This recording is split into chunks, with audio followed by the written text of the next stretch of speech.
And can I just say this really quick? Is it okay for me to say that Masamune no Revenge has moved into my number one spot for Winter 2017 anime? And oddly enough, I feel as if it's gonna stay there. I think Blue Exorcist is gonna, combat with it. Of course, you have, Konosuba, but I mean, this episode was absolutely amazing. I mean, from start to finish, really, guys, this episode was amazing. I mean, you start off with Kojiro being terrible at tests, finding out he gets a single digit number when he gets his grades, and put in perspective, I mean, that's 1 out of 100, 1 through 9 out of 100, and I thought that was absolutely amazing. I thought it's so hilarious how they did that, and to find out that Aki's really kind of in the same suit is absolutely awesome. I was kind of like, oh no, not her too, really, Aki too, she's an idiot. You would expect her to be, well, really smart. But I guess that kind of correlates to what happens on the date, right? But we find out that Makabe actually got a perfect score on his transfer exam, and we're like, whoa. In the comedy, whenever they're asking each other questions, or at least Aki is asking Makabe questions, I thought that was absolutely hilarious too, in the sense that she's like, what do you call your mother in like an English Audi kind of name? I think that's what it was, English Audi. And he's like, son of a bitch. And I'm just like, what's going on? Why do they need to know this? What is the point of that? And why is he screaming out, son of a bitch, in the middle of school? But then they even make the wager. They have Kojiro versus Aki.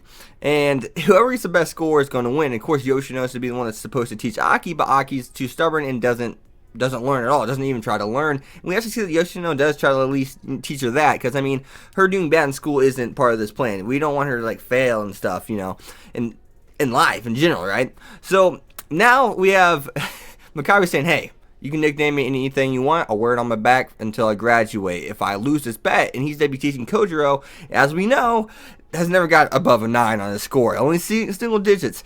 And I love the fact that he thought that they gave him laxatives, but Aki didn't show up, and I'm not sure what all Yoshino had to play in that.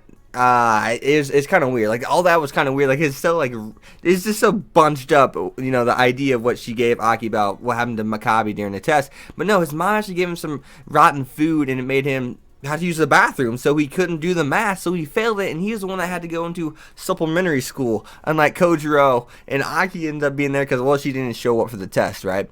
And I was like, yes, that's how you do comedy right there. That's how you do, I don't want to say that's how you do a rom-com, because I'm new to this, but I feel like Masamune no Revenge may actually ruin rom-coms for me, in the sense of it being so good, and then when I come back to watch another rom-com, I just be like, damn it didn't do what Masamune no Revenge did. It wasn't as good as Masamune no Revenge was. And I hear this isn't even the best things to come, guys. This isn't even the best things to come. It's what people who read the manga are telling me. I'm just ecstatic and so excited to see what's going to come next.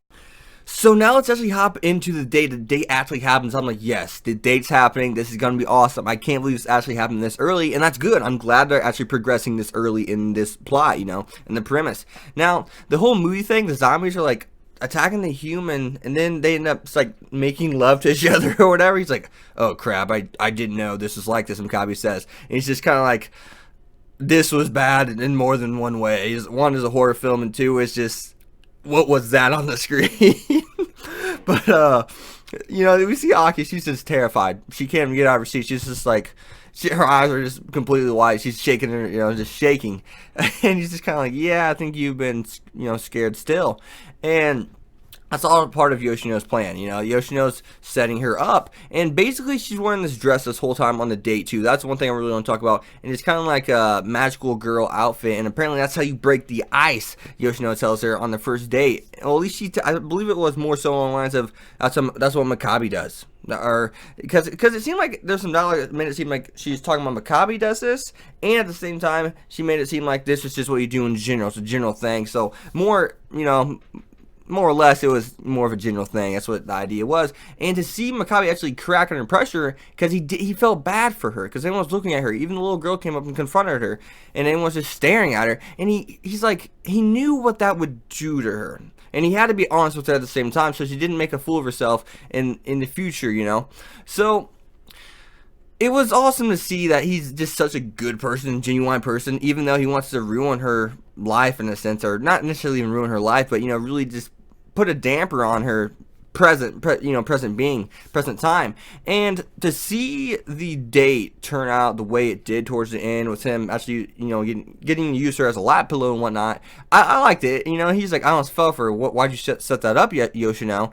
And she's like, huh, what? And he kind of played off like, oh, yeah, whatever, Yoshino. I know you set this thing up from start to finish, so But we see Aki actually crack from the whole dress thing, and it's kind of like, oh, I actually felt bad for her. I know what kind of girl she is, but it doesn't mean I don't feel sorrow for her. It doesn't mean I don't feel bad for her, because yes, she publicly shames other kids, but she did get a taste of her own medicine, and part of me is like, all right, she's getting her act together. And Yoshino even says that I think she needs to re-examine herself, one, and two, I think that this will make her more modest. That's why she wants Makabe to break her heart, and obviously I don't think that's the way it's going to go. And we haven't got the romantic undertones per se yet. The whole lap pillow thing was kind of like the romantic undertones, but it wasn't completely like the romantic undertones, But it's definitely setting it up, and I love where this is going. I can't wait to see. This is episode 3. I want to see where we're at by episode 6. I think